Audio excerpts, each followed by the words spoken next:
Michael. David. What do you know about reactionary centrism? All I know is that whatever it is, both sides are to blame for it.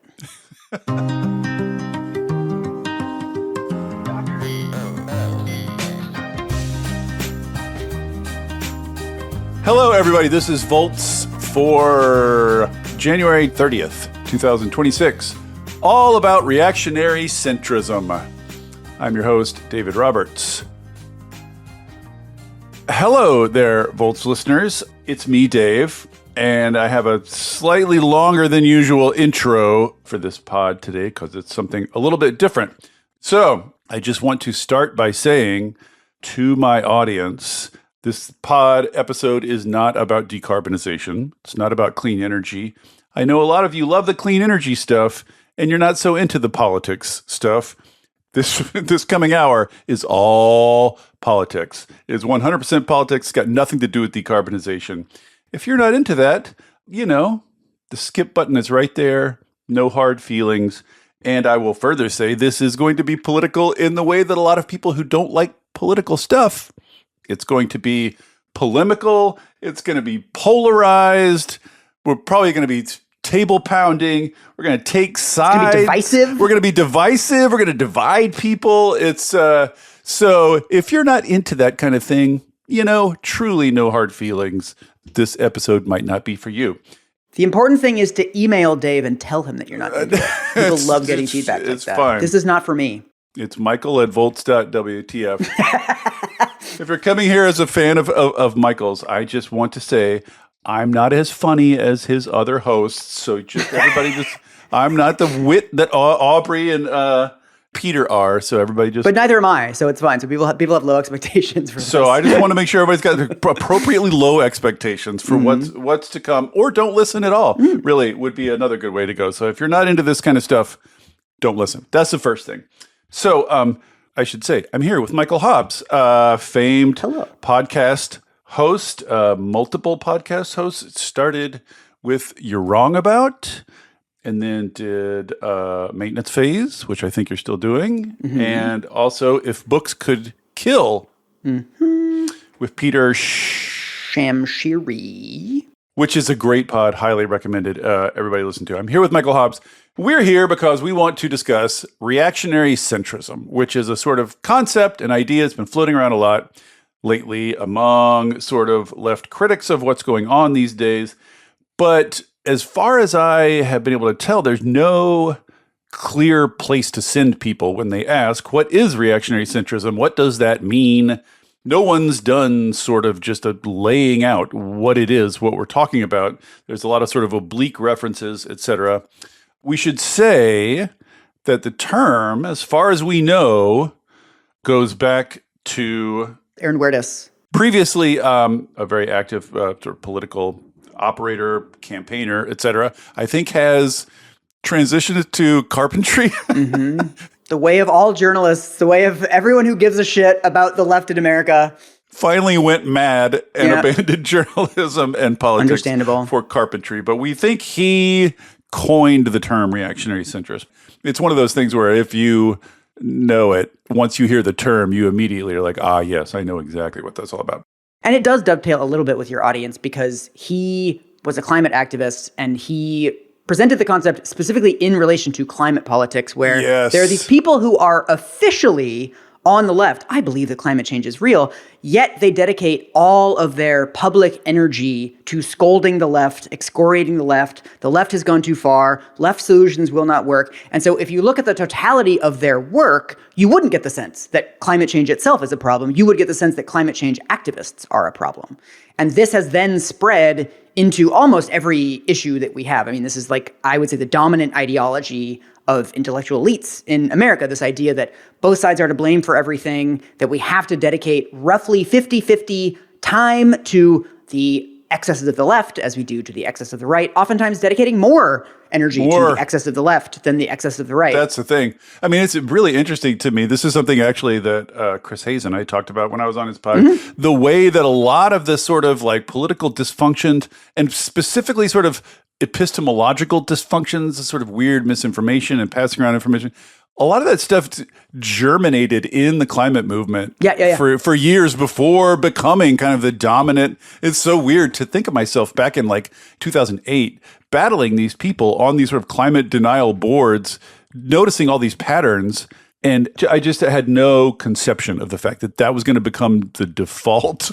Like all of U.S. politics was going to replicate the worst of climate politics. This is not something I anticipated. But so I just want to do one little bit of frame setting. So the way we've decided to do this is because this is, I mean, one of the points I want to be careful to make is it's not like a team thing. It's not like you wear this jersey or you don't, you are or you aren't. It's sort of, I think, a cluster of tendencies or habits of thought, not all of which are shared by all the people that we're going to discuss equally. I'm not trying to say that every writer or thinker or politician we discuss is the same or is the same quality or is whatever. They just share some of these tendencies and they express themselves in different ways in different people. So it's kind of a cluster concept, whatever you want to call it. So what we're doing is we each picked sort of like 3 tendencies that we notice, and we're going to go through a list,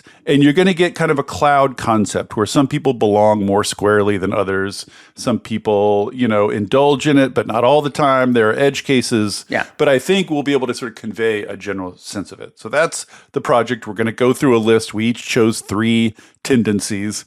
We don't know the others' tendencies, so we're going to find out if we chose the same ones. That will be interesting. There will probably be some overlap. And one more bit of table setting. This is a left-wing podcast. It has to be 80% table setting. And we actually talk about the topic in the last 10 minutes. At least we're not like bantering about our breakfast for 30 minutes before we start that part. So the other bit of frame setting, which is it's very easy to think of this and to see this as a dysfunction characteristic of our current times and our current social media, et cetera. But I do think that the basic pattern we're going to be talking about is not new to us and is not novel. It replicates itself. And I think that historical context is the most important thing to understand here. So this quote has always stuck in my head. This guy, Ignacio Silone, he was a writer about Italian fascism. He wrote a book called The School for Dictators. And his line is, fascism is a counter-revolution against a revolution that never took place. Yeah. And this is, I think, it's crucial. So what he identified among the rise of Mussolini and Italian fascists is they came online warning that the left in Italy, the communists and the homos and all that, all the usual, were right on the verge of taking over Italy and fundamentally changing Italy's core character and its historical traditions. They were right on the verge. Only fascist violence could prevent that from happening. Only fascist violence could prevent the imminent takeover of the left. And I think once you see that pattern, you start to notice that the way the right, the far fascist right, succeeds, and you've seen this run over and over again throughout the 20th and 21st century, the way it succeeds is that the right convinces the center that the left is the biggest threat. And so the center spends its time fighting and yelling at the left while the right waltzes in and sets up fascism. That's basically what happened in the 20th century over and over again. Yeah. So this is not a new or novel thing. The idea of the right trying to convince people that the workers and the unions and the commies and the liberals and the professors and the queers and the deviants and the Jews are all colluding, all just about to take over. Yeah. That is always the key way to prepare the ground for fascism. So when we're talking about this going on today, that is the context. And it is playing out again like it was written into a script. It's so clear. It's just happening again. So the people we're talking about, the reactionary centrists, are not just like they're doing something that's bad, I think, on a world historical scale. They're taking part in a pattern that is very well established that leads to terrible places every time. And they are not they're not self-aware enough. They do not have enough self-discipline, enough sort of self-awareness to see what's going on or to care, or maybe they do and don't care. It varies. I feel like a lot of times, because I've been reading all this stuff about the Nazis this year, and for them it was sort of like, I think someone said this explicitly at one point, that we have to do to the Jews what the Jews want to do to Germany. This idea that, it was like 2 or 3% of the population at the time was totally radicalized and had all this power that they clearly didn't have. But you have to present this enemy as a threat against which you have to mount all of this self-defense. It's always cast as self-defense. I think the most obvious example of that now is the universities. I mean, the Trump administration is doing this all-out, complete, totalitarian assault on universities. But all of this stuff about like free speech on campus and wokeness out of control and elites on, ivory tower professors sort of seeded the ground for this. It's like, I don't think a lot of people really want to stick up for universities because we've had a decade more of this, like, well, universities are fundamentally illegitimate. And so when somebody goes after an institution that you think is illegitimate, it doesn't produce a lot of defense, right? It's much harder to say like, well, they messed up, but maybe Trump has gone a little too far. That just isn't as strong of an argument as like, this is an unjust assault. And it is an unjust assault, but we've had years of just kind of like softening the target a little bit. Yes, and there's lots of social dynamics around all this, social and professional incentives around all this that lead us away from just saying, taking over colleges and telling them what they can and can't say is bad, full stop. Right.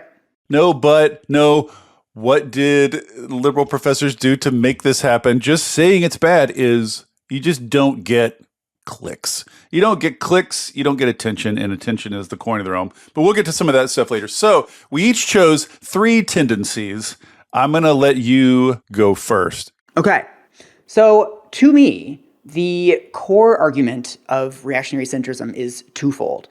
It is, first of all, Democrats are about to become authoritarians, and Republicans are about to stop being authoritarians. These are the 2 core beliefs, right? So you have this inflation of anything that is quote unquote on the left, even if that's like a person on social media who says something nuts, it's like a random person with 85 followers, that counts, right? That's indicative of a problem on the left. The left needs to reckon with this like creeping totalitarianism, whereas elected officials on the right saying completely just like very straightforwardly authoritarian stuff, that doesn't really count because like, oh, they didn't really mean it, or, oh, they're just expressing what their constituents want. It's always this like downplaying radicalism on the right and upplaying radicalism on the left. And so to me, the best example of this, I went to the Atlantic's website to get a little survey of this. That's reliable. Yeah, they're basically like the Bible of reactionary centrists at this point, especially like increasingly over the Trump era. And so if you read the way that they have covered RFK Jr., for example, right? Kind of basically lifelong anti-vaxxer, right? These are some of the headlines that they have published about RFK Jr. in the last couple of years. RFK Jr. is in the wrong agency. He would be a great agriculture secretary. Oh my God. RFK Jr.'s testosterone regimen is almost reasonable. RFK Jr.'s confusing disdain for Medicaid, very confusing. Good job, Maha. The food dye crackdown is finally here. RFK Jr.'s philosophy of contradictions, the case for finding common ground with RFK, the 2 sides of America's health secretary. Wait, didn't Emily Oster post one of this variety like yesterday? So many. I'm going to Google. I think it's literally like, go ahead, but I want to find this. I can't even keep track of them. The one that I really got stuck on was one called A Maha Box Might Be Coming to Your Doorstep. And so this is from a leaked draft of this like children's health issues thing that RFK Jr.'s HHS produced. There's one sentence that says that they may be sending out, quote, Maha boxes, which are basically like the USDA is going to send food to the homes of food stamp recipients so that like they're getting enough fruits and vegetables. Sure they are. And so it says, actually, let's do from my podcast. I'll send you a little paragraph from it, Dave. Maha boxes are likely to come in some form or another. Well, that's true. They're definitely coming. Some of the packages might end up in the trash. Lots of people, and especially kids, do not enjoy eating carrots and kale. Just 10% of U.S. adults are estimated to hit their daily recommended portion of vegetables. But if done correctly, Maha boxes could do some real good. They could be great, actually. So this is a throwaway line in a document that also has sections on like how fluoride in the water is bad. It has a header, vaccine injury. It has a section about how electromagnetic radiation is causing cancer. This is like an RFK thing where he thinks Wi-Fi causes cancer. This article in The Atlantic is ignoring all of that. They're taking one line out of context about this completely, like an idea that would not work. It's like just a ridiculous idea.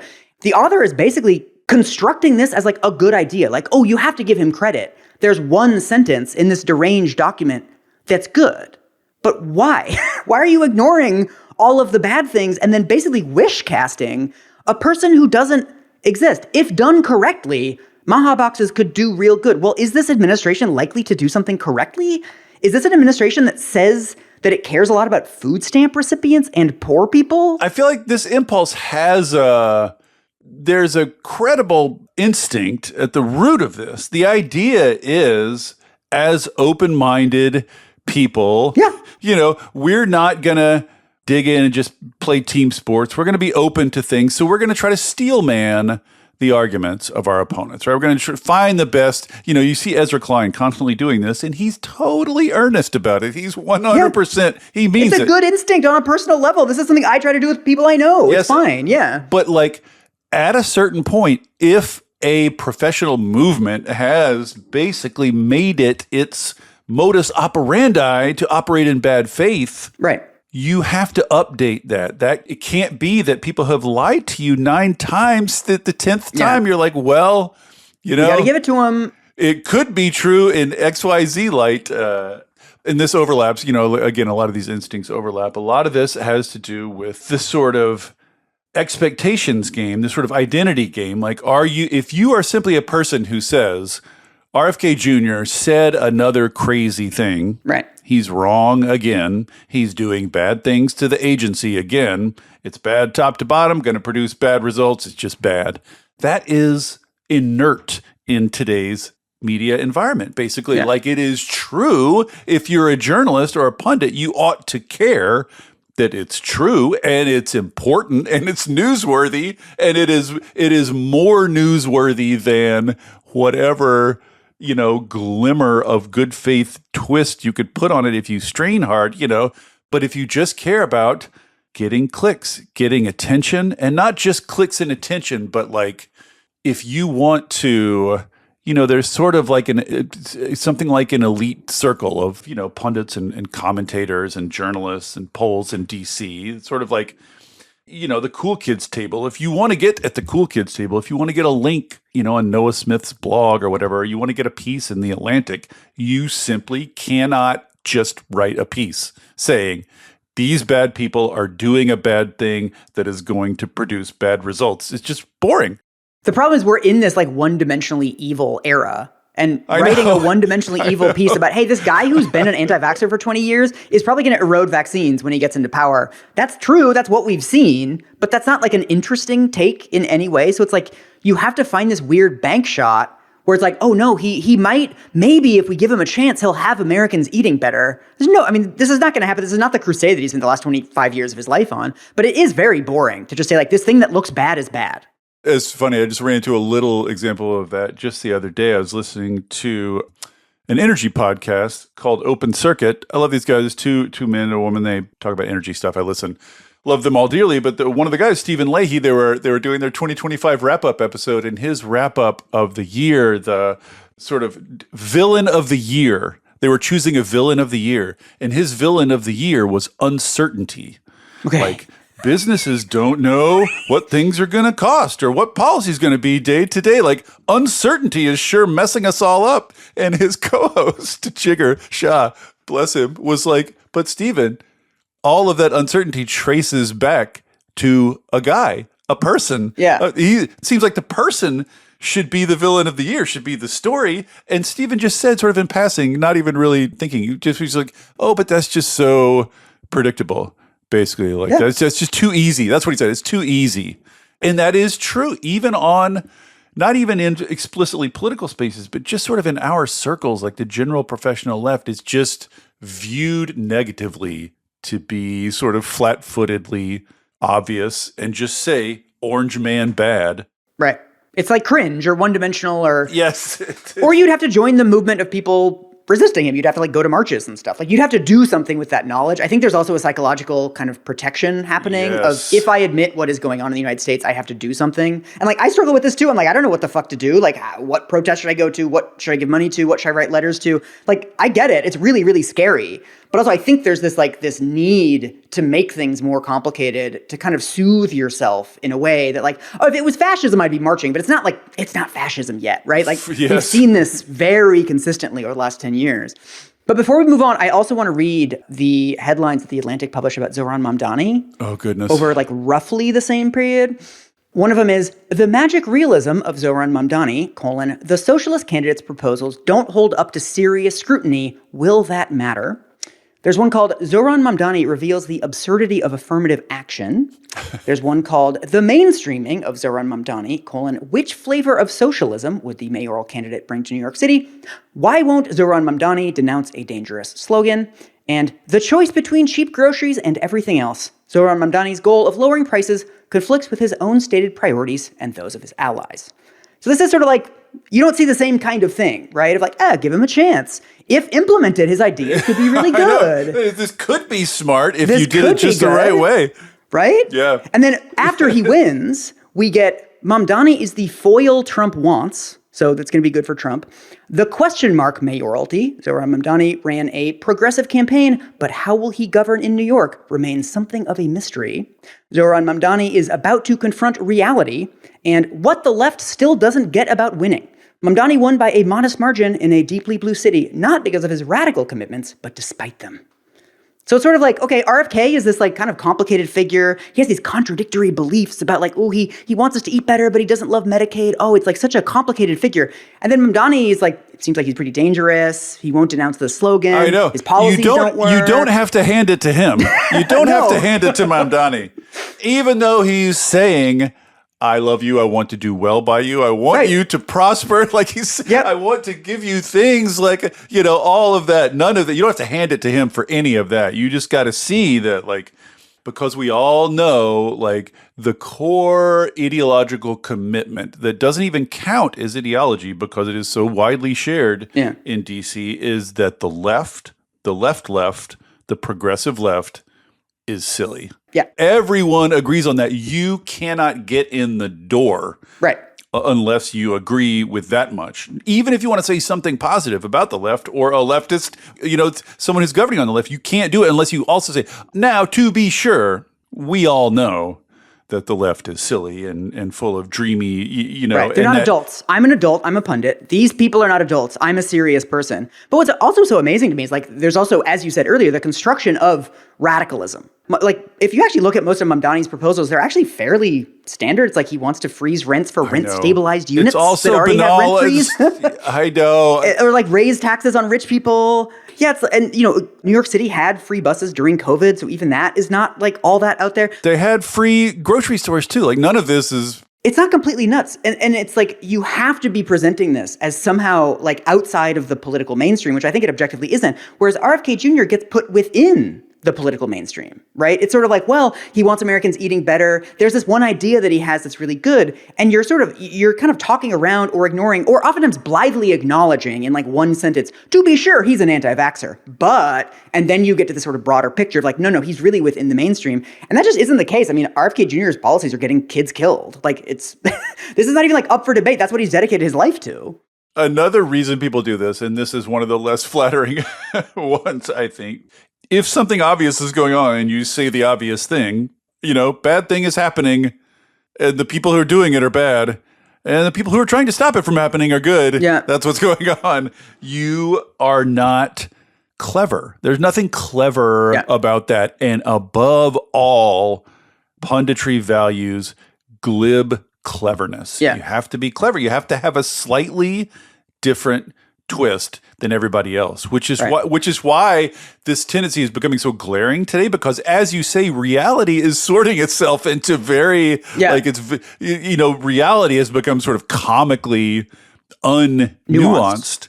So cleverness, you have to like gin up cleverness out of nothing now. Yeah. Like people are really digging deep, getting into the rocky soil, trying to find something clever or counterintuitive to say about all this.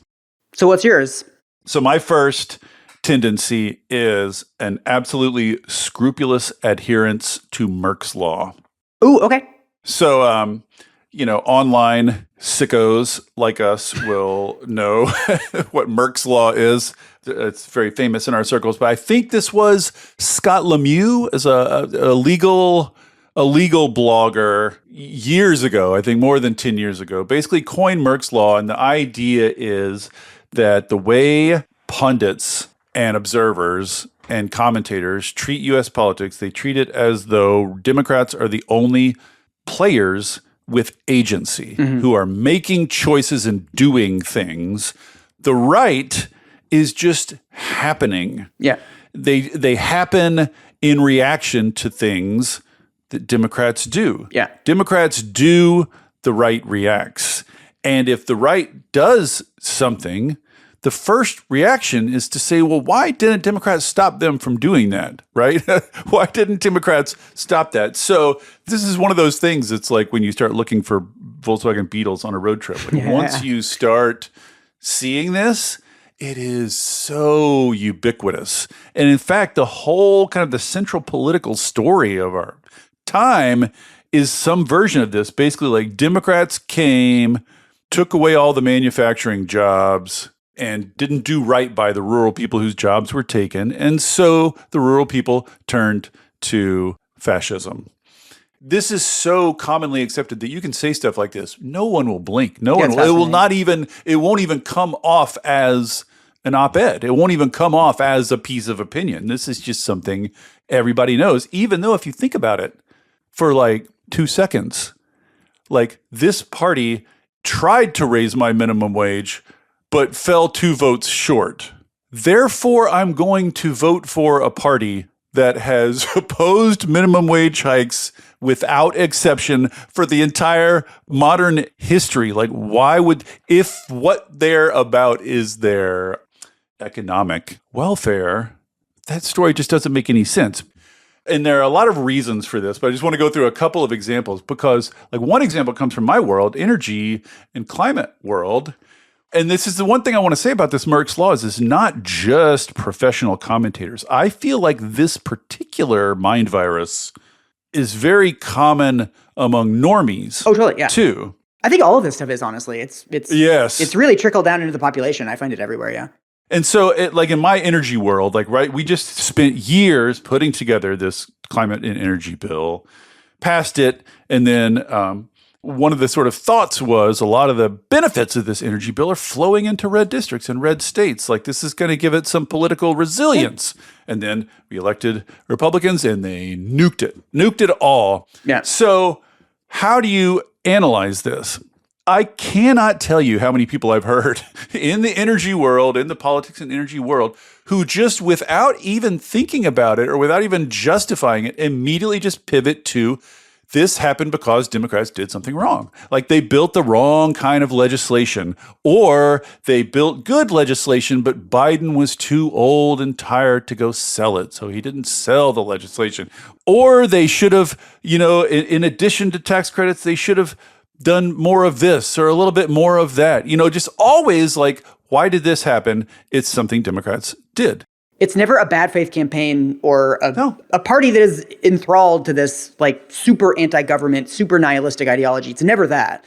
It's always you weren't nice enough. What happened is they wanted tax cuts for the rich. Yeah. That's what the Republican Party is. That is the central goal of the Republican Party in modern times, going back 100 years. Lots of things vary. Lots of things come and go. But their devotion to reducing taxes for rich people has never wavered. And so the obvious, to me, political analysis of what happened was they wanted to cut taxes for rich people and they didn't care about anything else. And there's no magic set of words. There's no framing that Democrats would have used to talk Republicans out of valuing tax cuts for rich people above literally all other public policy goals. But like, you cannot find a human being in the media who will just say that. Like, they killed the climate thing because they care more about tax cuts for rich people, right, which is the overwhelmingly obvious thing. Every left and liberal and Democratic person I heard analyze this immediately and instinctively started and finished with, what did Democrats fuck up? Then they'll go like, next time they should do, they should focus on jobs and trying to bring back manufacturing. I'm like, they did that. That's all that they did that. Like, you're trying to recreate, you're just recreating what they did. What you want is the policy without the fighting and the meanness. But it's not the Dems who are bringing the fighting and the meanness and the lies. This is one of my categories too. Oh, Merck's Law? Yeah. I mean, I word it slightly differently, but basically the same. Read this, because this is like exactly what you're saying. This is from Yasha Monk in an article called "Don't Expect Democrats to Give Up on Wokeness Anytime Soon." You knew we were going to talk about wokeness today. I knew we were going to talk about Monk too. Yeah. To overcome the damage to their increasingly toxic brand, this is another thing, like, we and our entire magazine and our entire movement have been shitting on Democrats. We've called them toxic for decades. Without cease for a decade. And look at how toxic their brand is. To overcome the damage to their increasingly toxic brand, Democrats need to change how they talk and what they say.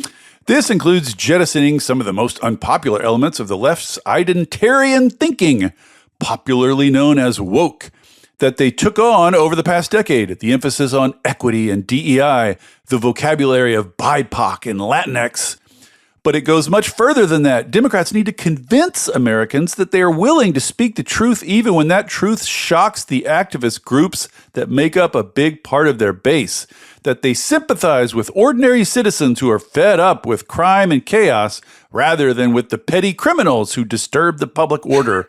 And that they have figured out how to stand up for inclusion without violating common sense. No common sense anymore. This is an argument that I'm stealing from you, is that 99% of those like Democrats need to do X articles are things Democrats are doing. Yes. Like, you cannot find a Democrat who says BIPOC. No one has said Latinx since like 2020. No one in the 2024 election was saying Latinx.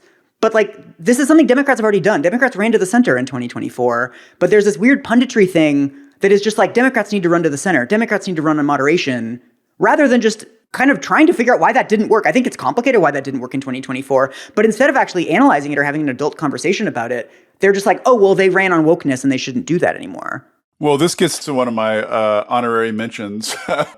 It has to do with basically ignoring the larger media environment. Monk could go through the legislative record or the speeches of prominent Dems and not find anything, right? Yeah. Not find the word BIPOC a single time. And yet, in Yasha Monk's epistemological world, examples of crazy lefties saying that kind of thing pop up all the time, over and over and over again. He's surrounded by them. They're pelting him from every side, and it never occurs to him to stop and wonder, why is that? Right. Why there's so little in actual legislation or actual words of actual Democrats, and yet it seems to me like this is ubiquitous among Democrats. I wonder if that has anything to do with who is feeding me information and what kind of information they're feeding me. I wonder if there are any agendas involved in the people who choose what's in the news. I wonder if we live in an imagined community, or if I'm simply receiving facts as they happen in the world. Because, like, I think it is a problem that Democrats are perceived as, like, holier than thou and elites and condescending. But that perception has been curated by right-wing media over the course of the last 20 years. I don't think it's actually true, especially when it comes to right-wing voters. That Democrats are not giving talks where they're like, oh, I hate farmers. I hate manufacturing, like factory workers. They're not doing this. All they're doing is kowtowing to these people. It is, again, taken as fact, not even considered opinion, taken as fact that Democrats disdain and look down on rural voters. Yeah. Now, again, go through what actual elected Democrats actually say. Find me a single one doing anything but absolutely groveling toward rural people. You can't find it. And yet, if I want to find a right-winger saying that all Democrats are radical communists who want to, destroy America. Well, gosh, every one of them is saying that in public, on record, every day. And they don't get hung with condescending. Like, they're not tagged with dividing. Like, it's just bizarre. It's bizarre. Okay, but my favorite Merck's Law example, this is not, I think, the most sort of substantive example, but it is the famous. So this is an article from the Free Press, Barry Weiss's The Free Press. Classic. And it is about this woman. I don't know if you remember this incident, but basically she was caught on film calling a black guy the N-word repeatedly, right? It's not one of these ambiguous cases. Very clearly what she was doing.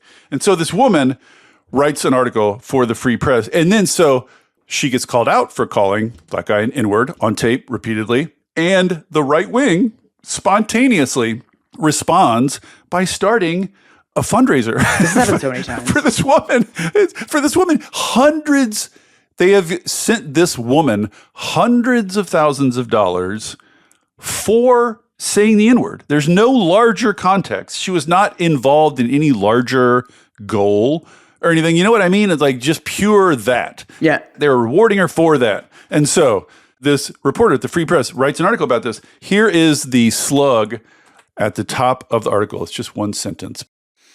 The excesses of the woke era created a backlash so intense that the right now celebrates racism. Wow, conservatives being racist? First time we've ever seen it. Democrats were so woke, Michael, that they have caused the right to become racist. Can you believe that they did this? It sounds like satire, honestly. It's like, if you hadn't been so woke, I wouldn't have used the N-word numerous times. And let me just tell you, you can go read the whole article, and that's it. Yeah. The article is an extended argument, basically, that the left was so woke and so involved in throwing out accusations of racism where they didn't belong that they have polarized the right into racism. Into behaving the way the right has behaved since World War II. So this is Merck's Law basically taken to its logical conclusion. The left made the right racist by accusing it of being racist. My other example on this is David Brooks, of course, one of the champions, one of the old school champions of this kind of thinking. You accused me of having dinner with Jeffrey Epstein so many times. I finally had to have dinner with Jeffrey Epstein. We could talk about David Brooks alone.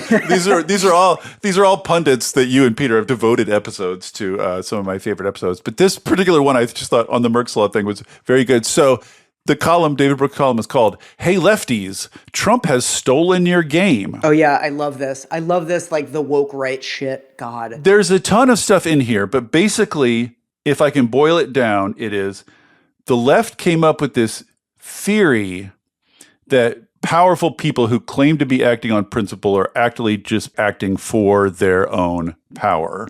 You know, this sort of postmodernism, this idea that there is no set fundamental truth, etc. Something that, of course, the right does all the time, but whatever. Critical theory. And so now, this is David Brooks' argument. Now Trump's coming along and acting as though there is no truth. And therefore, he's adopting the left. He's adopting the left's game. And I just want to say to David Brooks, that's very confused, David. The reason those theorists wrote that stuff is they were trying to describe and capture the behavior of the powerful people they saw around them. Trump is acting like those other powerful people. So the description fits him, but he is not a postmodernist. Yeah, no. Because he acts like there is no truth, he's just doing what powerful people do. That's what the postmodernists said. Like, the postmodernists did not talk powerful people into pursuing their own power under cover of principle. They were doing that already. That's why the leftists came along and wrote the books. There's also the weird pundit thing of, like, they don't think that it's their job to, like, read history or just, like, contextualize things. Like, I'm reading Rick Perlstein's books, you know, about, like, the rise of the modern right. And I mean, these are threads that go back to, like, Goldwater. They go back further than that. It's like the far right kind of takeover of the, consensus, quote unquote, normal right is a thing that has been happening for a long time. And there's so many examples of it that you can point to throughout history. And there's the kind of censorship that they've been doing and the way that movement has given way to just like liars. Like if you look at William F. Buckley's career, he also was someone who just like got famous by writing a book saying some professor should be fired.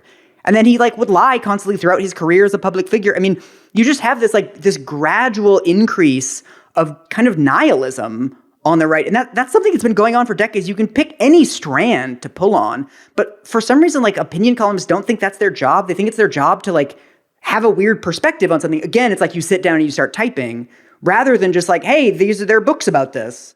The idea that you'd blame the behavior of those people on their victims, on an academic theory meant to describe their behavior. Yeah.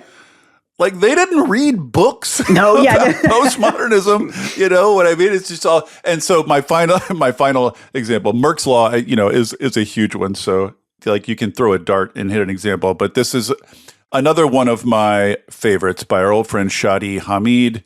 Oh yeah, classic.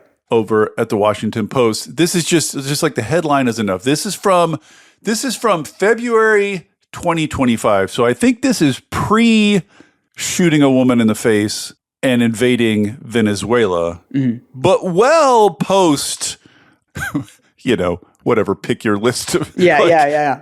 Post many other things. Spin a wheel. Shadi Hamid writes an article, an op-ed in the Washington Post titled, "Why I Still Criticize Democrats More Than Trump." At least they're admitting it. And the slug is, here's a counterintuitive answer. Perfection. Like, did you think maybe it's because I'm cleverer than you? Yeah. You're right, that's it. Is that his argument? What's the argument? The argument is, and this is unbelievable, the argument is basically Republicans have abandoned any fealty to the norms and principles that bind America together. They don't care, so there's no point saying anything to them. I mean, on some level, like, this is another, actually, like, I didn't even write it down, but this is another feature of reactionary centrism where they will admit this. Like, oftentimes, you'll have one sentence in all of these articles. To be sure. Yes. To be sure, the right is, like, much more authoritarian than the left. And then there's, like, 7,000 words about how the left poses a problem. And I think the way that people consume news, no one's reading entire articles, right? People are seeing headlines, they're seeing framing, they're seeing what gets put into like feature stories, cover stories, packages. They're not looking at the one sentence and going, yes, okay, I should be worried about right-wing authoritarianism. They're looking at how many articles you publish about left-wing authoritarianism and forming their beliefs based on that. And so the fact that these writers are like, yes, to be sure, the right is worse in every single way, and yet here's another article about how you should be worried about campus activists is insane. The same writers, those same people, and this is in Shadi's column too, basically, saying, criticizing Trump, even though he doesn't care about it and is not going to change, there's something vaguely silly about it. This is another thing that silly leftists do just because it makes them feel better. Yeah. It doesn't help anything. It doesn't change anything. It just makes lefties feel better. Saying that the fascist who's taking over the country is a fascist taking over the country is just boring and kind of silly and kind of, but this there's so much wrong with this, but I would just say that Hamid none of these guys ever seem to think through, well, like what incentive structure is this creating? What is the larger incentive structure here? If you proclaim to have values and to care, we will criticize you relentlessly. We will characterize everything you do as falling short of or betraying those values. But if you just don't give a shit and act like a nihilist, you're good. We won't criticize you because it would be silly. Like, why would we bother? And so this is something I've said online many times. So like the centrists have talked themselves into this. This is a very widely held thing among these people. Like it's pointless to criticize Trump and the Republicans. Democrats are the only ones who listen and care when we criticize. So we should criticize them all the time. So the center is criticizing Democrats all the time. Republicans are criticizing Democrats all the time because they rightly view them as their political opponents. And then the left, as you well know, the Bernie left is constantly criticizing Democrats. And that's what we're doing on some level, too. It's like this ends up being a whole ecosystem where everybody's shitting on the left. Yeah. I know. And so everybody craps on Democrats. Everybody craps on Democrats. It is to everyone's professional advantage. That's how you get ahead in your little circle, almost no matter your circle. Even if you are one of the elected Democrats, you get ahead. You set yourself apart. You become a special, different, worth paying attention to Democrat by shitting on the other Democrats. That's how you have to start if you want to be taken seriously. Okay, so Merck's Law, everything that happens, basically the Democrats did it. The Democrats were responsible for Trump rising. They're responsible. Biden's refusal to crack down on immigration is the reason that we're having fascism on the streets now, et cetera, et cetera. Basically, the right is like a weather system that just comes in. No point trying to persuade it. It just is what it is. Yeah. And Democrats are the only people who can make decisions about what to do about it. I think there's also this idea among this sort of the pundits who produce this stuff that it kind of doesn't matter, or that they're not producing outcomes with this kind of journalism, right? All I'm doing is like putting forth my opinion. But we know that media is instrumental in forming conventional wisdom, right? If you look at what the population believes about crime, huge numbers of people think that crime is at like record highs. And that's not even necessarily because the media says crime is at record highs. It's because every time you open the newspaper, there's an article about a murder. So you assume there's like dozens, hundreds, thousands of murders going on all the time.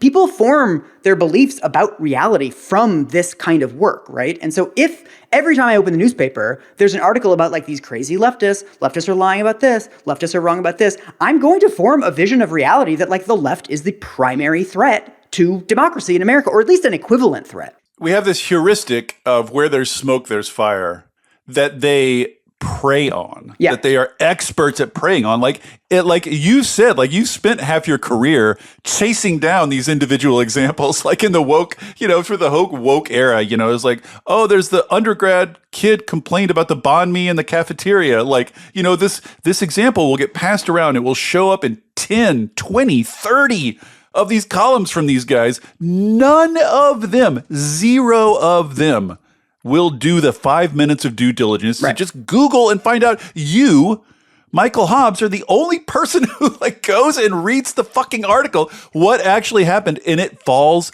all the examples, when you press on them just a little bit, fall apart almost immediately, but they're just the ubiquity of them, right? They're just so much of this stuff in the atmosphere all the time. Of course, you're absorbing it. It's like the Hillary Clinton emails thing. It's like everyone's talking about Hillary Clinton's emails. Most people could not actually articulate what she did wrong specifically. To this day. But it's like something emails is bad. And like there was really no fire there, but there was so much smoke that, even in like opinion polls, people would be like, oh, I'm really concerned about her email practices. That's completely constructed out of essentially nothing if you look at the actual merits of the case. I even think you could get conservatives. Give me 1,000 conservatives. I bet 999 of them could not tell you specifically what was she with. Same with Benghazi. This is sort of like, we've been involved in this for a long time. I started doing this in 2005. And back then there was a mainstream media and there was a right-wing media that was viewed as fringe, that was pretty distinctly fringe. Now we know that that's no longer the case. But all my political life, I've been complaining about this, how the right can take some non-story, some nonsense like this, like Benghazi, and just pound the table about it until they browbeat mainstream reporters into covering it. I saw this happen in climate world so many times, like over and over again, like the Climate Gate scandal, the leaked emails. Remember that? 2010? Again, an early model that the right would later use on a larger scale. They sort of like going through leaked emails and kind of selectively picking out phrases that look bad. I want to do an episode on that so bad. Ugh. They've done that a bunch of times since, but that was sort of the prototypical case. And there was never anything to it. That's the thing, is it's not like there was an open question at the beginning and it later settled out that it was nothing. It was very obviously bullshit from the beginning. They got it in the news by just repeating it, by just by all whining. Of them coordinating and whining and repeating and whining and repeating and whining and repeating over and over again. They don't care whether this specific example holds up or not, it's on principle. They whine and complain because it shifts the refs over time. They've seen. So wait, this actually gets to my next one. So the other thing that I notice in reactionary centrists is putting aside the merits of arguments. So there's this need to cover things as like there's a debate or like people are talking about this thing or is this hurting Democrats in the polls without looking at the merits of it and like whether or not it is true.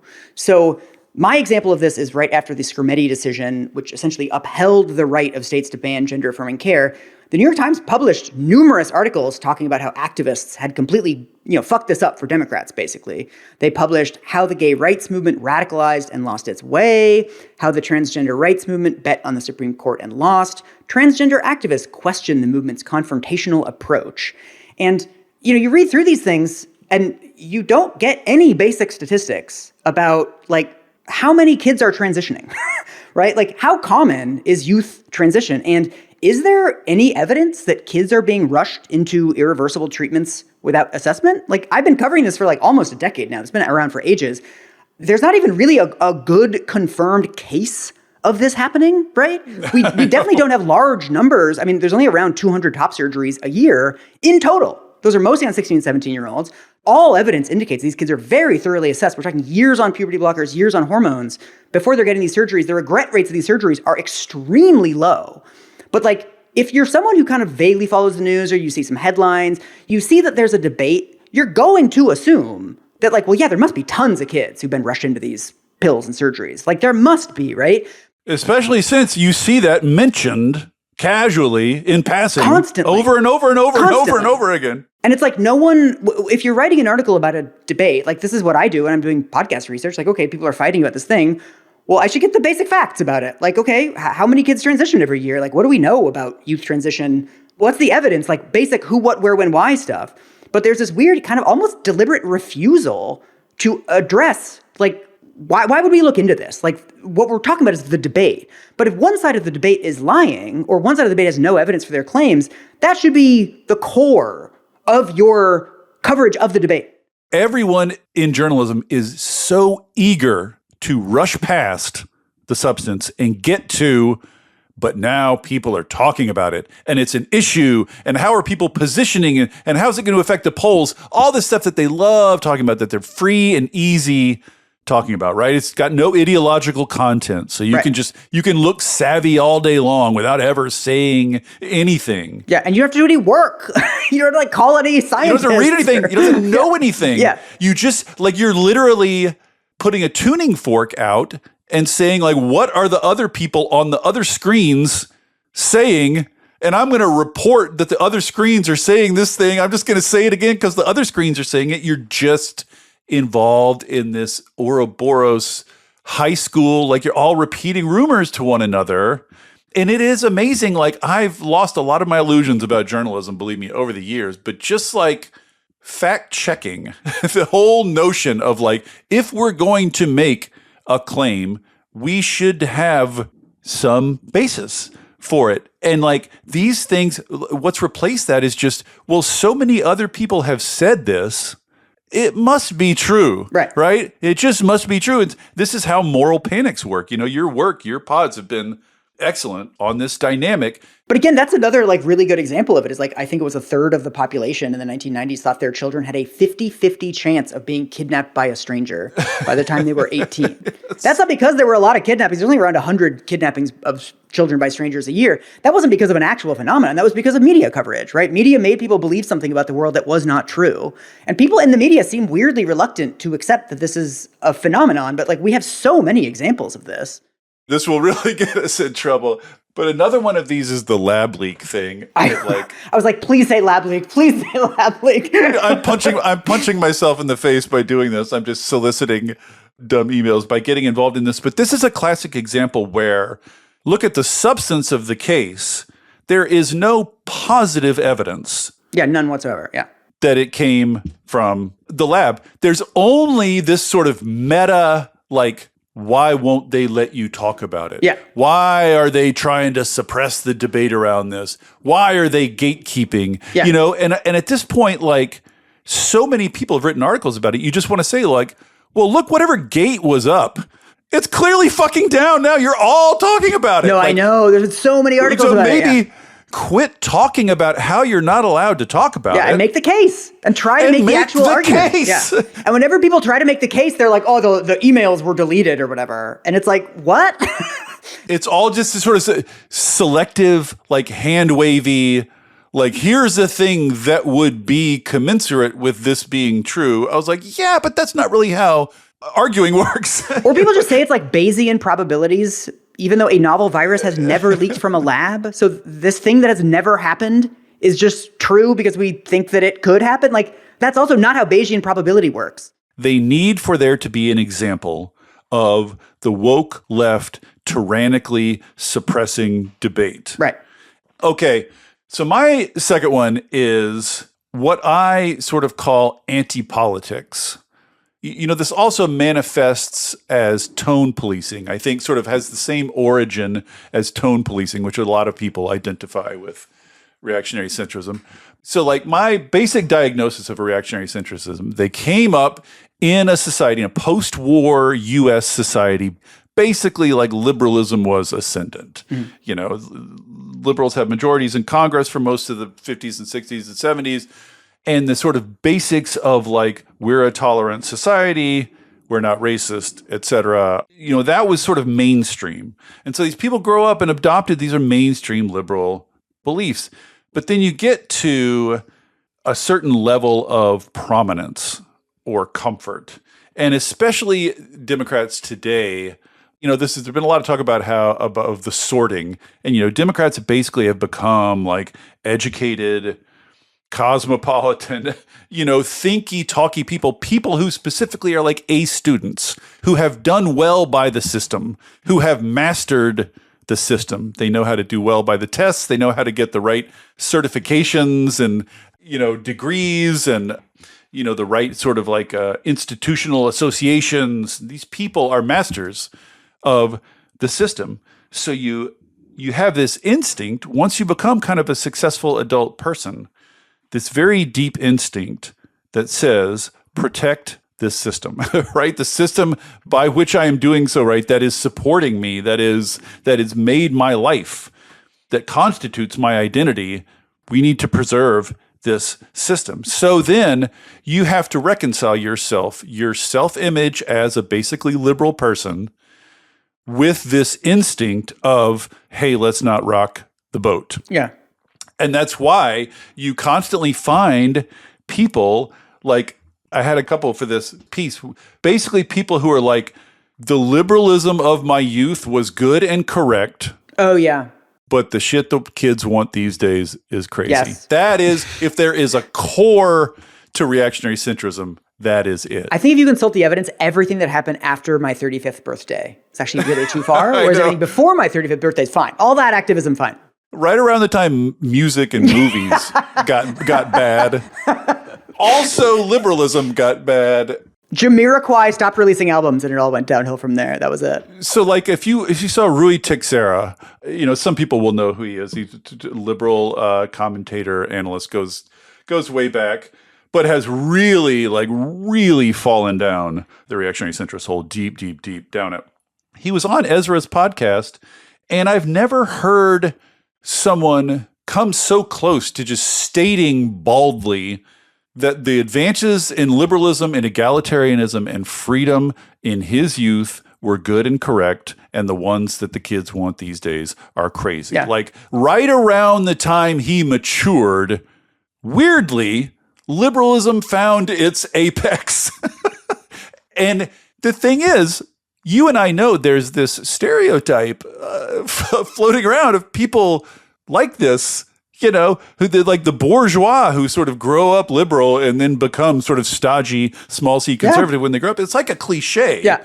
I've never witnessed someone act it out so theatrically with not a hint, not a glimmer of self-awareness, not a crack of light of self-awareness in it. It's amazing. You know, I used to live in Berlin, and there's like a thing in Berlin where everyone says like Berlin is over, but it's always exactly 3 years after you arrived. If you arrived in Berlin in 1989, you're like, it's over in 1992. If you arrived in 2015, you're like 2018 was the turning point. It's like, yeah, you just got here and it kind of isn't new anymore. It's just like normal. Famously, gentrification started about 5 years after I arrived at wherever things started I am. changing. Mm-hmm.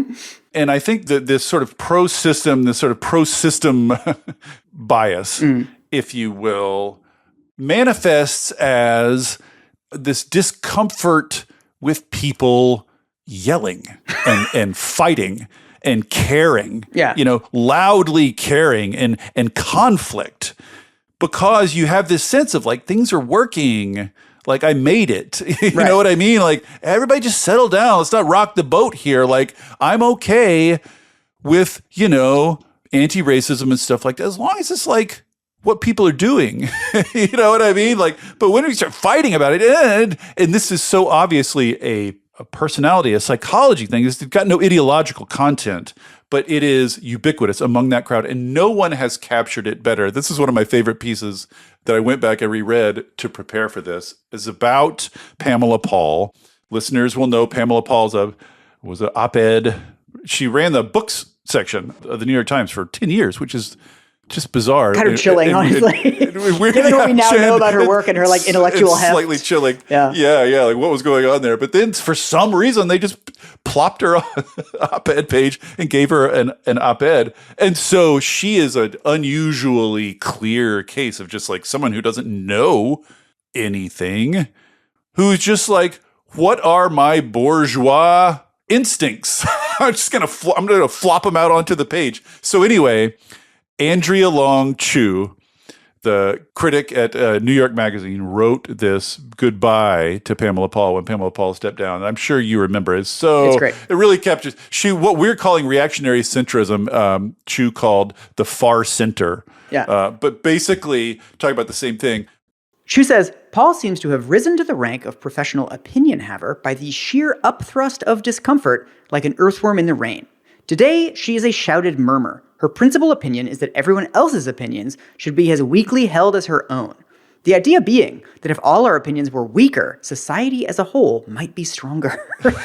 That is perfect. Or wait, it's even better. This one's even better. She says, one gets the sense that politics has gone off like a cell phone in the darkened theater of Pamela Paul's mind. It is worse than wrong.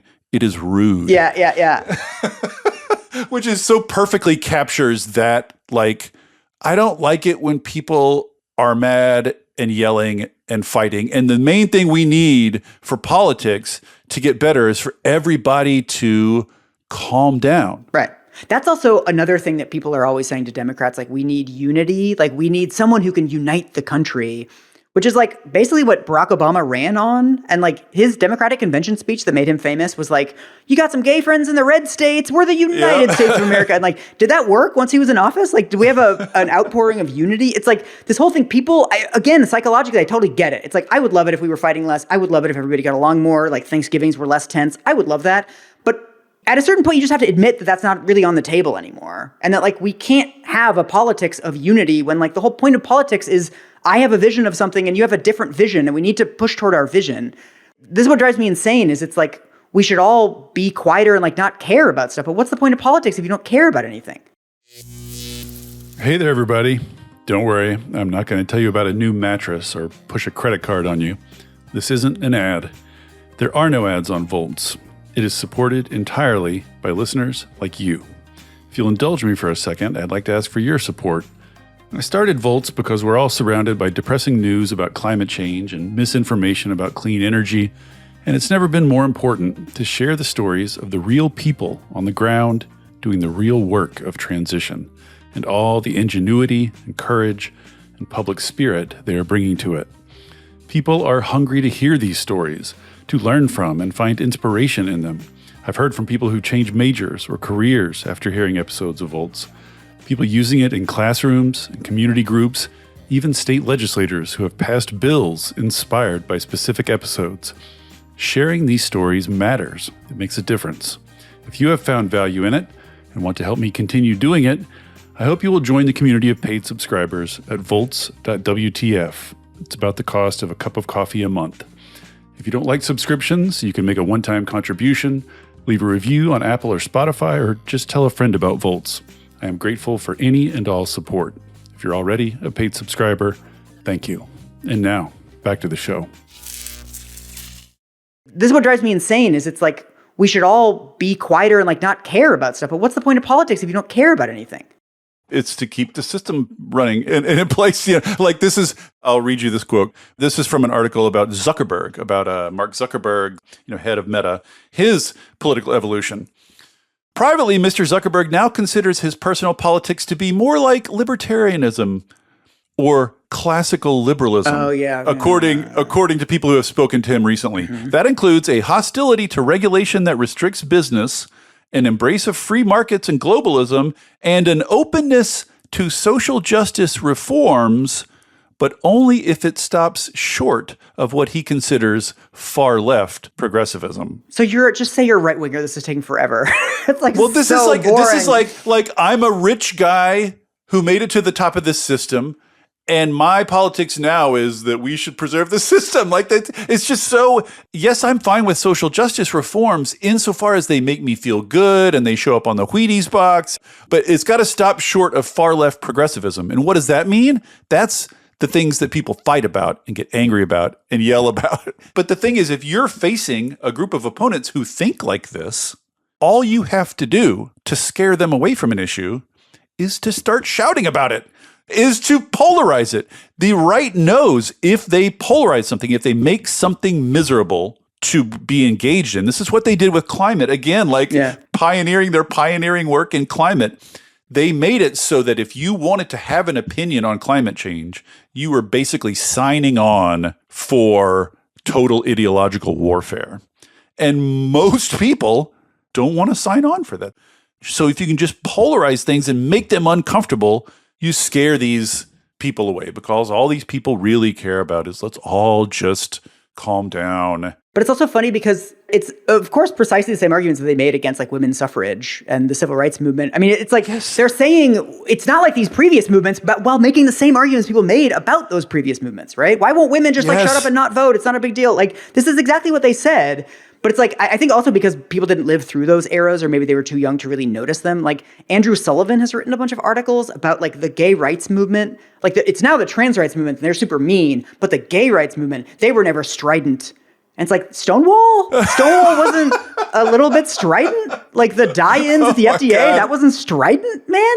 I know. And the people who hate fighting and conflict were saying exactly those same things about that fighting when it was happening. They're like, I don't mind a little, if we give them their own water fountain, but if they, if we're out on the streets, like, it's the same bourgeois instinct of like, let's not rock the boat here. Yeah.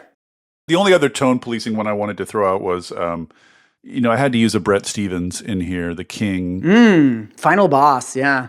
You and I know the special mental doors that unlocked and opened when we discovered that Bret Stephens and Pamela Pauley used to be married. Everybody remembers where they were. The universe was in sync in that moment. When they found that out, you're like, oh. But this column was written in 2024, prior to the election that reelected Donald Trump, by Bret Stephens. The headline is, "There's one main culprit if Donald Trump wins." Who is it, Dave? Who is it? Let me guess. Michael, can you guess? Is it the vast movement of billionaires who have spent decades dismantling regulation on political giving and on political communication and created a vast network of dark money? Is it media that's been taken over? Is it people who voted for him and like him? Right, Surely is it not. the voters? No. Is it even like manufacturing policy or raising minimum wage? Or no. Is it legislation? No, Michael. It is their tone. They're condescending. If you call me a vegetarian enough times, I have to be a vegetarian. That's just how it works. Whatever you call me, I have to be that if it's false. So I know. And he even says, this is what brought this to mind. This is a remarkable bit in this piece where he basically says that Democrats condescend to voters who claim to be feeling insecure by telling them that in the actual world of facts and statistics, crime is going down. Wait, that's the actual argument? That's such a dumb issue to make that argument about. That you find that argument and you point at the Democrats, you'd be like, you're the one getting it wrong, because like the heartland, the real Americans have a feeling, believe a thing, and it is simply coastal elitism. To tell them that it's factually wrong. That they're wrong. That they're physically wrong. Like, that's always been kind of implied, but he's just basically out saying it explicitly. Like, this is why people hate Democrats. They're coming along with actual their facts. With very basic statistics about American life. Yes. I know. And like, your job as a politician is, if the media has successfully made the public hysterical about crime, your job as a politician is to participate in that hysteria. That is the heartland, in touch. And also, your job as a pundit is not to write a column about, hey, a lot of people in my constituency, like fellow conservatives, believe this thing is not true. That's not Bret Stephens' job. His job is to scold the people who are being correct about this thing. It's like, I actually think it's like, I wish conservatives gave a shit about facts and would actually go out on a limb and say like, hey, his campaign, like he says Haitians are cooking cats. They're not actually cooking cats. That's false. They don't do that. They rush to condemn the left, but it's like a sign of a healthy intellectual movement is when you have people policing epistemology on their own side. Like, if a left-wing person lies constantly, other left-wing people will in general point out that they're fucking lying. That does not happen on the right. And these people think their job is to like make it the left's fault. This is very illustrative. On the crime thing or on the immigration thing, what we're told is that you should play to the instincts and feelings and personal experience. Like, this basically what Stephen says is like, sure, crime's down, but it feels bad. Feels like disorder. And again, as we have mentioned a couple of times, this is one of my runner-ups, but just like no sense of awareness of, is there a reason that it feels that way to me? Yeah. Has someone designed the information to which I am exposed in such a way, maybe as to deliberately make me feel? No, like, he doesn't bring it up and dismiss it. It just like never comes up. But on the left, it's interesting. There's a little bit of a mirror. On the left, there is, I think, a sentiment among lefties, hardcore lefties, to always be kind of doomerist about the economy. Everybody's struggling. Things are worse than ever. No one can afford anything, et cetera, et cetera, et cetera. And similarly, the statistics will often show, well, like the purchasing power of the lowest end of the economic scale went up during Biden. Like, a lot of the objective economic indicators were moving the right direction under Biden. It's not the case that it's always miserable and always getting worse. And the thing is, there is an argument happening on the left over that, right? There is, like, people are doing the doomer thing, but they're being corrected, and there's a dialogue happening. There's a self-correction mechanism. And in the right, not only is there no self-correction mechanism, it is viewed as a positive good to exacerbate the hysteria. That's what you're supposed to do on the right. But there's also something interesting, too. I mean, I think you saw this in the interview between Ezra Klein and Ta-Nehisi Coates about Charlie Kirk and about kind of what to do, that I think Ezra Klein was really struggling with himself as a political actor and didn't seem to understand what I think is the core function of us as journalists, is that we're not political actors. Like, I'm obsessed with bike lanes. I think cities should put in bike lanes. If I was running for office, I would not make installing bike lanes the center of my campaign. That would be insane, right? It's really unpopular. But as a journalist, I can say, this is the correct policy and like try to move people's opinions, and politicians can pick that up and make it on a bumper sticker. They can not do that. It's really not my job to do that. My job is to try to, as best as I can, tell people what's going on in the world. And like, hey, there's this policy you might not think about, but it's actually really good. But like, what's weird is so many of these pundits don't think, like, they think their job is like they're a strategist in some way, and that they're engaging in politics. Like, Bret Stephens could also just write a column about how, hey, it might feel like crime is up, but it's actually down. Like, you're a journalist, you can just tell people facts about stuff. But like, it's weird, like, it doesn't compute that like your job, you're not an electoral strategist. Just say things that are true, man. Well, this is what Matt Iglesias is going on and on about now too. Like, not only should the Democrat running for Senate in a purple state not say anything that might irritate swing voters in a purple state, but everyone, right? The national Democratic leadership, other Democrats, randos on Twitter, like bloggers, podcasts, we should all be saying the things that are going to help the senator in the purple state win the purple state. But like, that's not the job of most of those people to do that. And also it's downstream of the right-wing framing that every single like random left-wing person on Twitter is a representative of the Democratic Party, right? That if you can find a random Oberlin sophomore saying something stupid, that somehow reflects on Nancy Pelosi in a way that like a random right-winger, like right-wingers say the most deranged shit online, that never reflects on Republicans. So to the extent that's a problem, it's not that we need perfect message discipline. You're never going to get that from tens of millions of people. It's that like we need to push back against this idea that like every single person is like the left in this weird monolithic way.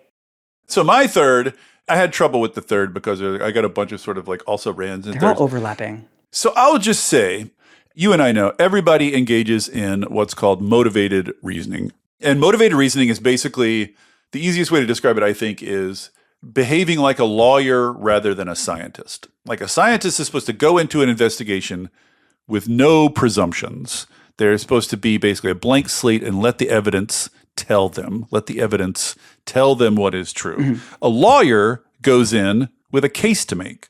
So they're also doing analysis, and they're also forming arguments, but a lawyer is not going to be persuaded by the other case. It is their job to argue a case. And so motivated reasoning is basically just when you've already decided you're right, and you're basically just going out cherry picking evidence to support what you already think. So again, this is a basic feature of human behavior. Everybody does it on all sides. No one is free of it. I don't think there's any real way for an individual to be free of it. The only way to ameliorate it is socially, is communally, is by checking one another's work over time. And I will just say that a lot of the reactionary centrists, like during this woke panic, this sort of post-2020 woke panic, one of the themes that has struck me again and again and again and again is just, these are smart, educated people making arguments that if they were not already convinced, if they hadn't gone into it already convinced, this argument that you're presenting, this evidence is flimsy, it's laughable, it's crazy. Only reason you're accepting this as evidence is that you've already made up your mind. And so you know better than anybody, like the woke thing is just like, if you chase down an example and really look into the details of almost any one of these examples, you find, it's more complicated. You dig into one of these professors who was subject to a disciplinary hearing, right? Because he said blah, blah, blah.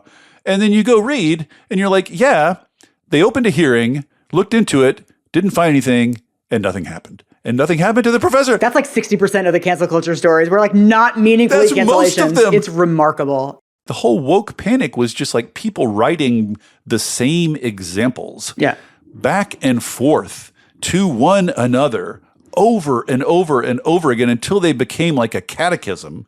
You look into any of them and they collapse. There were very, very few, for all the hysteria of the woke thing, all the years of hysteria, there were very, very few examples that I would say clearly demonstrate what they say they're trying to demonstrate. Like, I think David Shore getting kicked out of his think tank because he questioned the anti-policing, that's legit. Yeah, that's like one of the bad ones. That's too much. That's one of the bad ones. Yeah. Like, I'm perfectly willing to accept that there was a phenomenon there. Yeah. Annoying, overreaching lefties, for fuck's sake. Like, you and I know, like...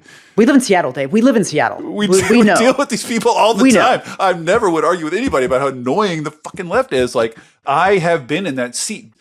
The one other example of this is our old friend Barry Wise. Mm-hmm. I have not read nearly as much of her work as you have. I'm sorry to you that you had to go through that. But like, all of free press. Yeah, it's the whole project. It is a motivated reasoning engine. Yeah. It's literally built to do motivated reasoning, built to help billionaires, built to facilitate the motivated reasoning of billionaires, to tell them, yes, your little instinct that the left is kind of crazy these days and that the basic, structure of capitalism is all right and social justice is okay up until it becomes, this has been commented many times, but like so much of social media and media these days has lost the truth-telling function that you were referring to a minute ago and just really acts as motivated reasoning fuel. Yeah, it's like a feed trough. Yes. If you want to think this, come here and we'll feed it to you. Right.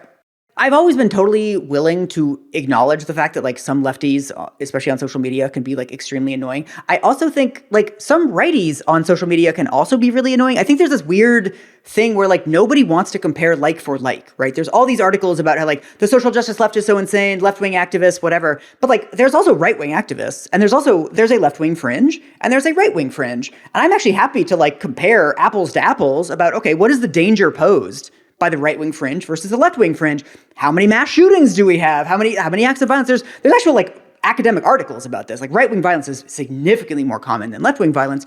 We also had like there was all the anti-mask stuff around COVID, anti-vax stuff. Like the FAA, their complaints about like unruly passenger behavior went up. I think it was 4-fold or 10-fold during COVID, basically because people refused to wear masks. Those people were almost all right-wingers. It's like, okay. You're talking about substantive effects. Right.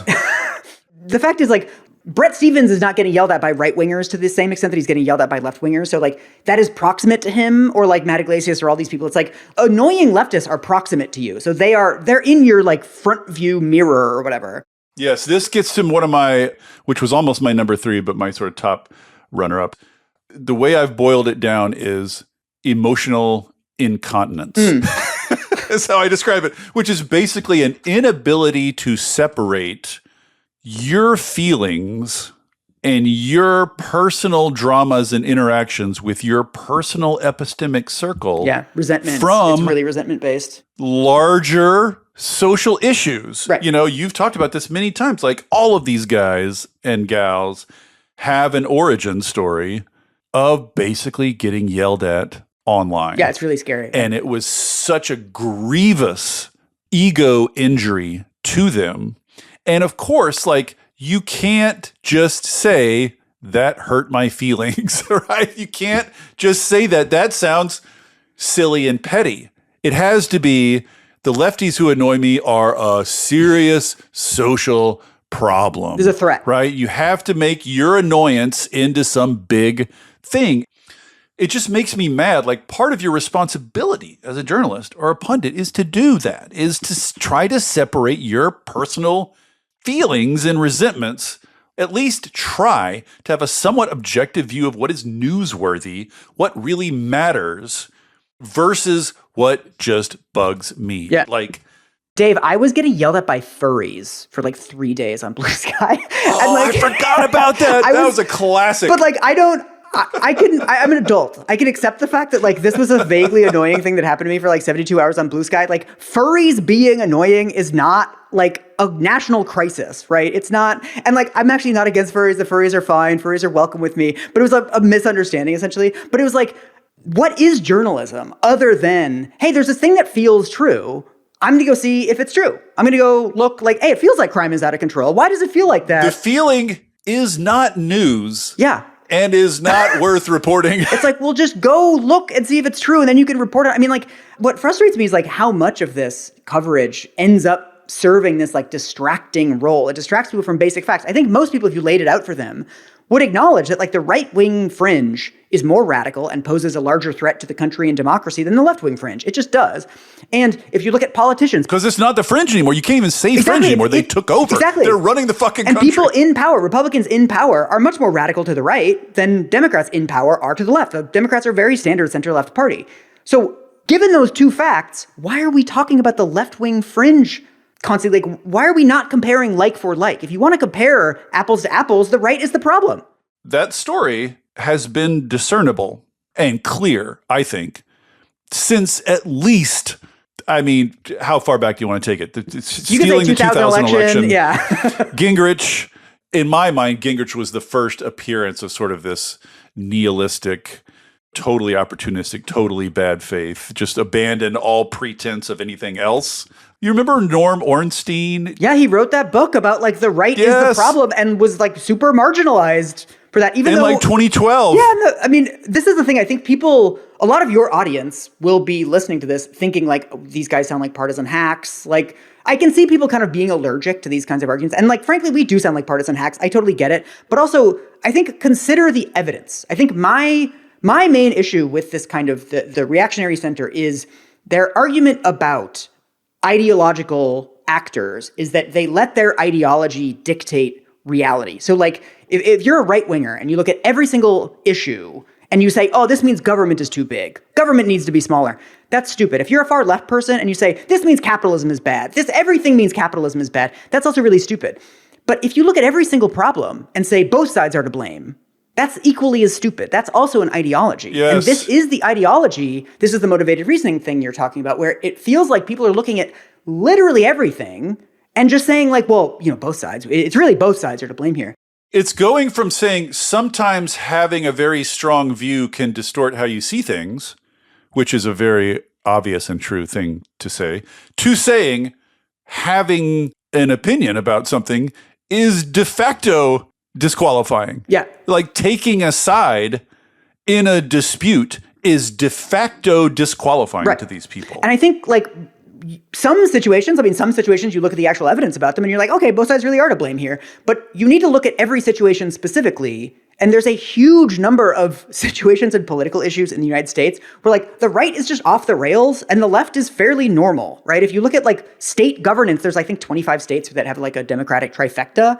Like you look at what they're doing with power and it's fairly normal stuff. And then you look at what Republicans do with power and it's far right. Like oftentimes it's based on lies, right? Like the gender affirming care stuff where they don't even do basic fact finding before passing laws. It's really radical far right stuff. And it's like, well, I feel like what I'm doing, and I know I sound like a partisan hack, but I really do feel like what I'm doing is looking at the evidence. And the evidence in United States politics is that the right has radicalized. Look at what they're saying. Look what they do with power. Just go read it. Now they've taken power, and as we are talking, Michael, there are masked agents of the federal government on the street kidnapping people and sending them to torture prisons. We're invading random countries with no congressional authorization, on and on and on. Like it's here, it's happening. What we said, right-wing radicalism is building towards something overtly fascist that is going to destroy American democracy, is happening. I don't want to sound like a crazy lefty, but like shooting women in the face, I don't like it. Did you see David Brooks on the PBS NewsHour thing, like one of those panel shows? Oh, I saw your tweet about it. It was like... That's a great example. You have on camera an agent of the state, a masked agent of the state, murdering a woman in broad daylight. He was under no threat. And then you have David Brooks on PBS. They ask him what he thinks of the video. And he's like, well, it just shows that everybody sees what they want to see. And then the host is like, well, what do you see in the video? He's like, I couldn't possibly say. I'm just like waiting for the authorities to investigate. You can't. You can't.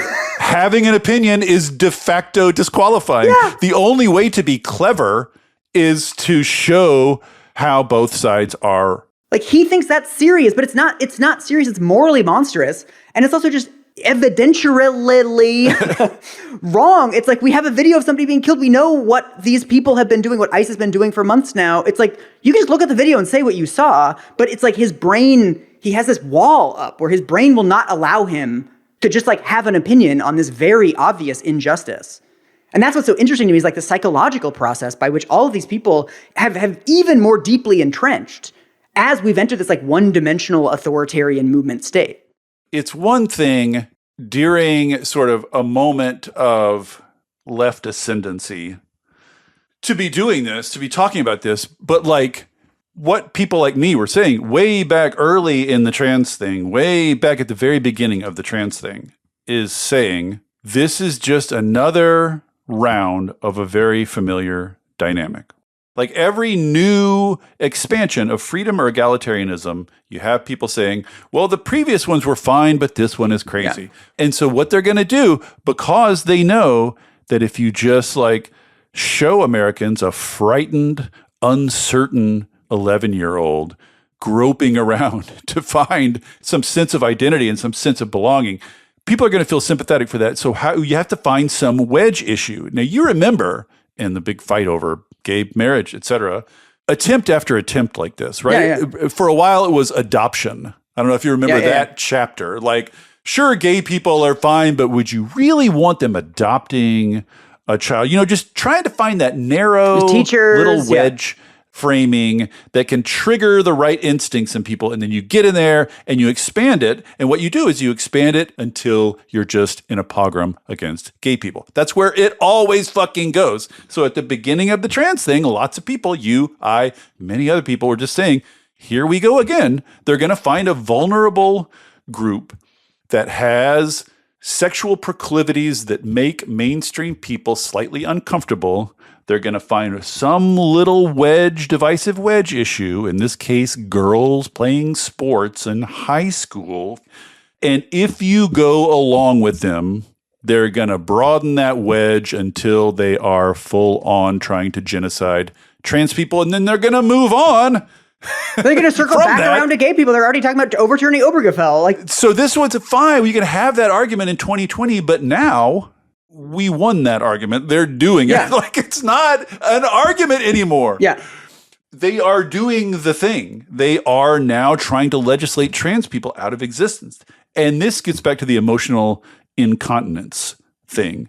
I think if you are a centrist, an average normie centrist, you should have some historical awareness. And if the right wing comes along to you and says, look at this marginalized group, they are a terrible threat to you, and only by visiting violence and discrimination on them can we save ourselves. This seems a lot like something that's happened a lot of times before, and we know where it goes. So I'm going to have a very high bar. Right? I'm going to need a lot of very good evidence for me to sign on to this one because I know where the last ones went. Yeah. They're like, you just want to inspect my wallet? The wallet inspector wants to inspect my wallet once more. Here's my wallet. I know. And it's so clear. It's like one thing, like the vast majority of people involved in this panic have probably never met a trans interacted with a trans person or even met one. Like, there are more right-wing state laws forbidding trans girls from playing high school sports in the U.S. than there are recorded cases of trans girls trying to play high school sports in the United States. Who are the people who are ensuring that this dominates the news and ensuring that this is what we're talking about? Do they have an agenda? Am I being manipulated? They don't care. They don't try. They don't like. And also, even worse, they buy into the idea that it's Democrats pushing this stuff, right? I mean, you still see this attack that it's like, well, Democrats went too far getting trans girls in sports. And like, did Kamala Harris push trans girls to play Frisbee? Was that something that was going on? It's like, this is something that was going on to no outcry whatsoever. Trans kids playing on sports teams is totally fine. It's like, we're talking about amateur fucking sports. A 12-year-old, who gives a shit? It's only because the right plucked this out of obscurity and also told you that the reason you're hearing about this is Democrat overreach. But no, this was not coordinated by fucking Nancy Pelosi. This is just like normal communities engaging in sports in their community. It's really not that big of a deal. If you can't understand that the right is the reason we're all talking about trans stuff. Period. Then you don't understand just the very, very basic dynamics of U.S. politics and media. You should not be commenting on politics for a living if that's what you think. Yeah. I've sort of come around, and this is the cynical take, but like, I've come around to like, people like Noah Smith or whatever ultimately feel they have that reactionary instinct. Like, this new novel gender thing is icky. They have enough residual liberal instincts and principles that they can't just say that to themselves, right? That can't be the story they tell about themselves. So they need someone to give them a cover story. This was my other runner-up, is just this refusal to think about the larger information environment. Like, I was listening to Ezra interview this other, I can't remember her name. She's just like some sociologist. It was all about like, why have rural people come to hate Democrats? Now, if I asked you that question, Michael, what would be your first, what is your very first on the list of things? What is your number one? It starts with F and ends with Ox News. Ezra talked to this professional, like Stanford sociologist for like an hour and a half on his pod. And it was 45 minutes in, because I was walking my dog listening to this, shouting at clouds, like literally, like say it, convulsing. I was convulsing. It was so, but it was like 45 minutes before they said the word media. And then he asked her, I was like, seems like media is kind of a thing. She's like, well, we don't really have good tools to measure that. So, okay. And that was it. That was it. The media was gone. That was the last time media was mentioned on the pod. Okay. Like to you and I, the sort of increasing ubiquity and influence of right-wing media, like they've basically taken over. Like all the things we warned about happened. They bought the Washington Post. Yeah, CBS News. They bought the LA Times. They bought Twitter. And everything else has gone out of business. They have Facebook. They have Sinclair. What little local newspapers there are left are owned by Sinclair. They own all the radio stations, all the biggest YouTube channels, and all the biggest podcasters. You know, like right-wing media has become utterly ubiquitous. And these people, their unwillingness to acknowledge it or discuss it, much less sort of admit it as a causal factor, is pathological. It's really, but again, it's psychological. It's like, I think people can't, I think there's like a self-flagellating instinct in various people of like, it must be something I'm doing wrong. I don't like, psychologically, it's very, there's some of that. There's clearly some sort of like defense psychological mechanism going on, because when you actually think about it in like very 30,000 foot terms, it's like there's a vast media apparatus that is saying Democrats suck. Constantly. Every right-wing politician, there's dozens of news websites, there's like subreddits doing this, CBS News is now saying this, there's all these outlets saying this, and then you're like, well, why do people think Democrats Washington suck? Post, not even obscure anything. Yeah. Washington Post is saying it like and then it's like, mainstream it's media. perceived as some sort of mystery why a huge percentage of the country thinks Democrats suck. I guess it's just like if your professional identity is bound up with you having a clever critique of Democrats, and that basically describes a decent chunk of the commentariat, I mean, that's what most of them, then admitting that the media is an influence, they think that drains power from their critiques of Democrats. It's like saying, well, if media is at fault, then you're letting Democrats off the hook. That's how they think, I think. But like they over-torque, they overcorrect, and so they refuse to discuss media, despite the fact that like the change in media, the introduction of social media and the takeover of mainstream media by the right are epochal events. They're completely reshaping public life, how we talk, who wins, everything. And to be operating in the middle of it, simply being buffeted by it, pushed this way and that, refusing to apply any self-awareness or self-discipline or self-criticism. Why am I reading this rather than that? What is my news diet? Like these people who hang out on X and are just absolutely convinced to their bones that they're fine. I know. I've seen so many pundits that like I used to respect and like have written things that I respect, and they're now like one person whose work I respected until fairly recently is like chatting with Richard Hanania in his mentions, like having like a cute little, I think it was like a conversation about baseball or something. And it's like, you're just palling around with a fucking white supremacist now? Like, do you understand what you're doing? It's like this slow, I don't think people realize it's happening to them, but it's like, yeah, you're hanging out at the Nazi bar, man. All these brave free thinkers arriving at like the same, the same opinion that groupthink on the left is a problem while engaging in fucking egregious groupthink. I know you will never find groupthink more tyrannical than this group of centrists. They use the same rhetoric, the same language, anecdotes. They use the same examples, and there's just bottomless appetite for it. It's Atlantic is still cranking out. I know. These articles like Persuasion, Free Press, like a whole apparatus grew up around this anti-woke thing. So many grifters made their bones off it.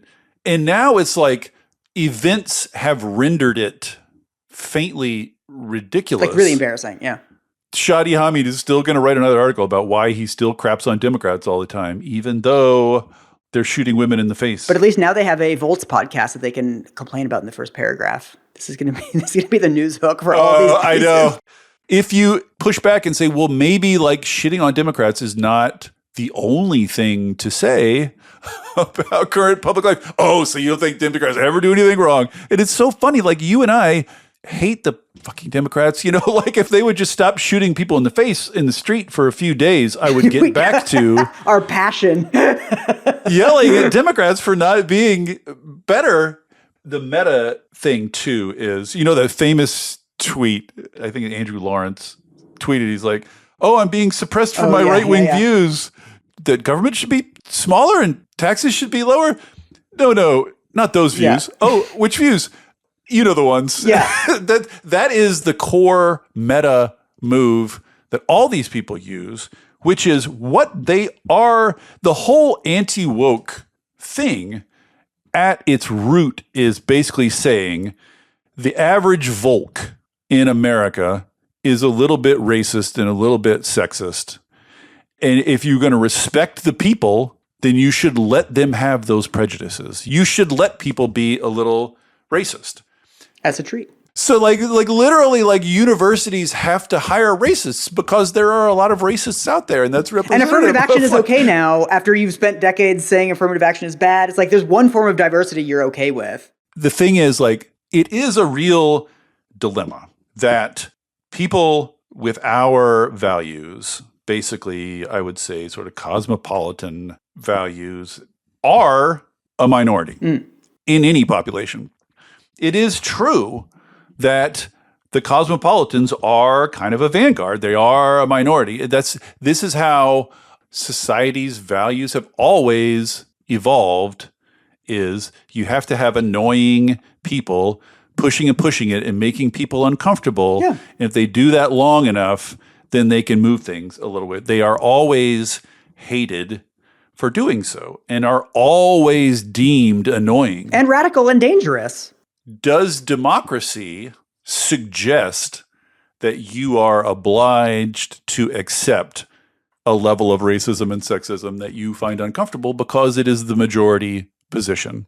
Like, how do you reconcile democracy with your sort of vanguardist morality or social? I don't even accept that everybody's all that much more racist and sexist. I mean, maybe on some implicit level, but I think the one thing we have going for us is all this fascist stuff is fucking wildly unpopular. I mean, like the video of the ICE agent, all this stuff, people do not like it. It's egregious. And I think most people do have a sense of common decency. If you actually sit people down and talk to them about like the trans issue and like, have you ever been a 12-year-old who wanted to play a sport? Most people actually, I do actually think decency wins out. But I also think it's people with power, people in the institutions of knowledge production that have forgotten that, like, I always think of that old quote that like a liberal is someone too fair-minded to take his own position in a debate. Yeah. It's like liberalism is good. Conservatism is bad. Like I think when society progresses and gets better for people and there's more equality, that's good. I think like this whole attack on like DEI stuff, like diversity is good. I like having friends and people around me with different perspectives.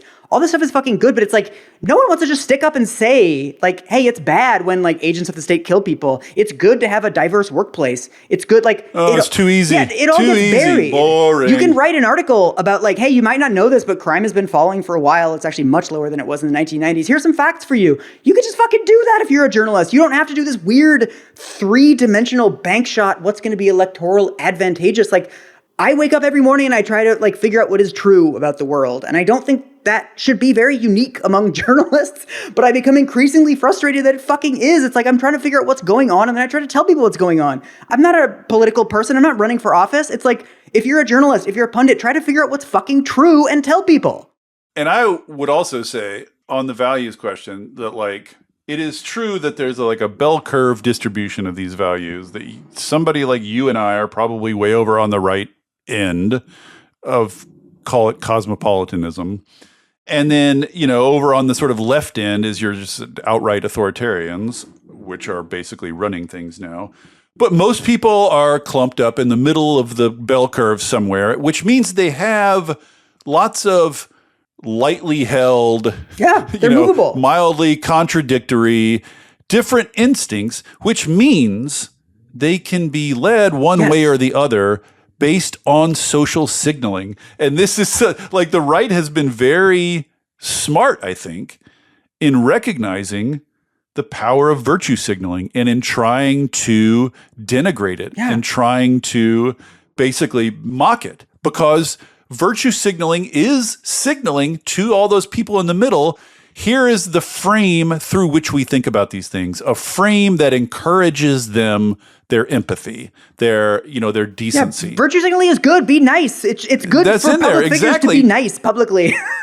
But what we've been doing is, you could not have constructed an experiment where basically like the right, with the center's help, has been scrupulously trying to frame things for the last, however long, how many decades you want to put it, trying to frame things in a way that elicits those reactionary instincts. That is their whole goal. They need the reactionary instincts to be kicked up in those middle people, for those middle people to start feeling less social trust and more suspicious of outsiders and more suspicious of difference.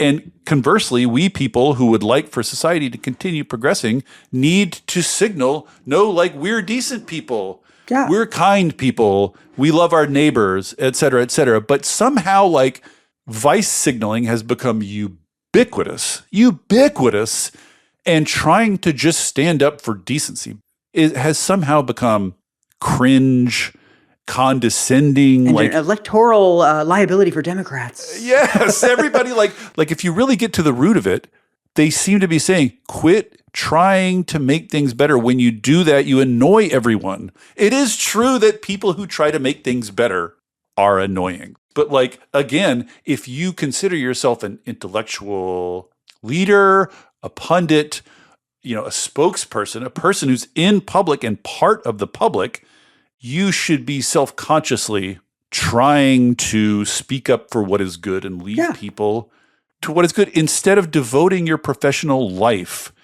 to ankle biting the people who are trying to make things better. And you should be, I think all of these institutions should be doubling down on truth and decency.